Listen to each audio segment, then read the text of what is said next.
బీసీల రిజర్వేషన్ పట్ల కూడా మరి ప్రభుత్వం చిత్తశుద్ధితో లేదనే విషయం మొన్న జరిగినటువంటి మున్సిపల్ ఎన్నికల్లో మనందరం కూడా చూడడం జరిగింది. ఇప్పటికైనా రేవంత్ రెడ్డి గారు జెడ్పీటీసీ ఎంపీటీసీ ఎన్నికల్లో అయినా రిజర్వేషన్ వర్తింపజేయాలంటే ఇప్పటికైనా కనీసం మీరు అఖిలపక్షం ఢిల్లీకి తీసుకొని వెళ్ళాలి. ఇప్పటికైనా మీరు నరేంద్ర మోడీ గారి ప్రభుత్వాన్ని డిమాండ్ చేయాలి, మీ దగ్గర పెండింగ్లో ఉన్న బీసీ రిజర్వేషన్ బిల్లు పాస్ చేయాలని చెప్పి.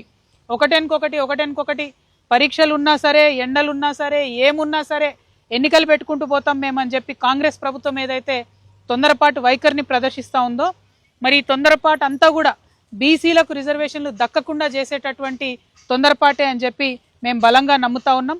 ఇది కరెక్ట్ కాదు. మీరు మేనిఫెస్టోలో పెట్టారు, అసెంబ్లీలో బిల్లు పెట్టారు.